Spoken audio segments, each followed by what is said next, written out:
Hi.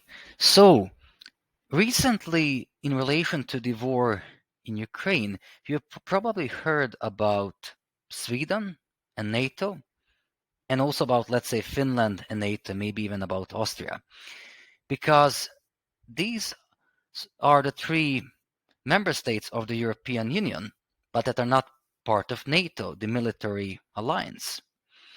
And very often it is being stated that Sweden is a neutral country or a neutral nation. Well, it's simply not the case. It's simply not true. And I will tell you why. So, first of all, what you need to know regarding Sweden and NATO is yes, Sweden is not a member state of NATO, but even during the Cold War, Sweden had agreements with individual NATO member states like United Kingdom. So in the case the Soviet Union attacked Sweden, then Sweden would also be defended by other NATO member states. And this was a secret, let's say, until maybe I think 5 years ago or something.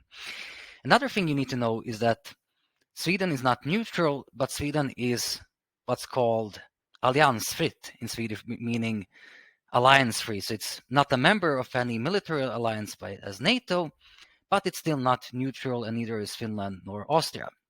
Why?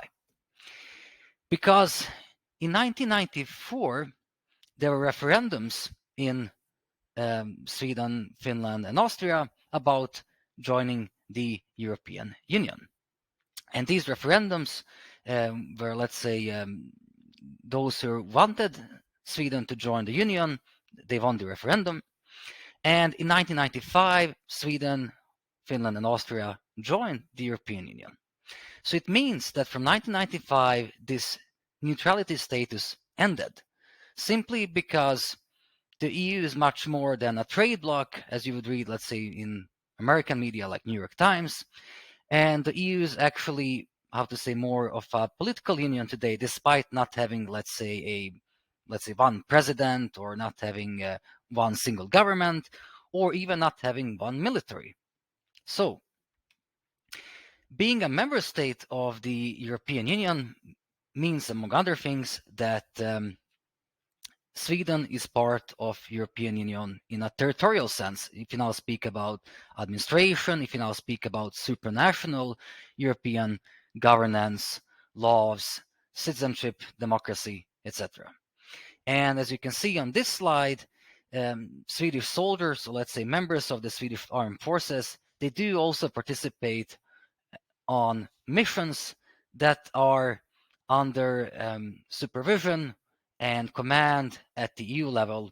So these missions are decided by, let's say, through intergovernmental governments. So like all the EU member states and their, let's say, defense, so let's say military ministers and governments can make decisions that soldiers, armed personnel from EU member states are going to participate on a certain mission. It can be, let's say, for example, in Africa, it can be more naval. It can also be on the ground, let's say, like a training missions, like, for example, training military of Somalia or something similar. So,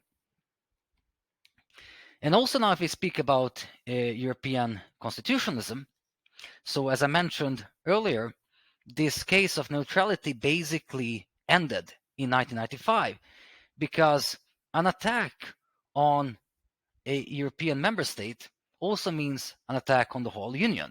So let's say, theoretically speaking, now fictionally speaking, if Russia would attack, now it doesn't matter if it attacks Italy or Estonia, other European Union member states are expected to act militarily, meaning in practice they are expected to use their armed forces in order to fight against what they perceive as a common enemy on the battlefield. So if you now speak about European constitutionalism, in the Lisbon Treaty, which is still the main governing treaty for the European Union member states, for the national governments, there is something called the Mutual Defense Clause. As you can see here, it states, among other things, that The Treaty of Lisbon strengthens the solidarity between EU countries in dealing with external threats by introducing a mutual defense clause, Article 42, paragraph 7 of the Treaty on European Union. It is also says that this clause provides that if an EU country is the victim of armed aggression, that's what's happening in Ukraine at the moment from the Russian side, of an armed aggression on its territory, the other EU countries have an obligation. So it means it's not a choice, it's not voluntary, to aid and assist it by all the means in their power. So basically, all the means means usage of military force, violence, and deadly tools, weapons, tanks, airplanes, doesn't matter. Even nuclear weapons that actually it's only France that have them in the European Union at the moment. Before that, there was also the United Kingdom, but due to Brexit, it's not the case anymore. So as you can see here in the document, it also states this obligation of mutual defense is binding on all EU countries. However, it does not affect the neutrality of certain EU countries and is consistent with the commitments of EU countries which are NATO members. So the word neutrality is even used here, I would say, in a wrong way, but they mean basically is that these states as Sweden, Austria, and Finland are not members of any alliance as NATO, but in practice are still not neutral.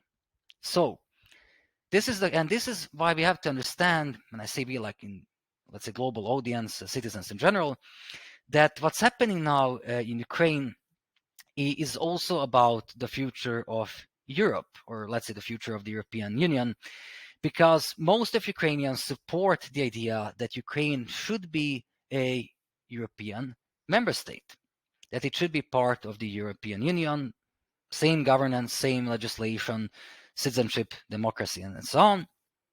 And there's also very high support among European Union citizens, in Sweden, in Portugal, in Germany, and let's say in Latvia, that also Ukraine should become part of the Union. And this is I would say, even one of the options for Ukraine, because the Russian government, Putin, is insisting very much that Ukraine should never become a part of NATO. But the thing is that even if NATO would be dissolved, still some kind of a military organization or structure could be formed at the European supranational level. And this would mean that if Ukraine becomes a part of the European Union, an attack on Ukraine would also mean an attack on the whole Union, and thereby commitment of other European Union member states to use military force against the aggressor, so to say. All right, so that's everything what I wanted to explain in this video, and thank you very much for listening, and please follow my channel for additional content and insights. Thank you and have a nice day.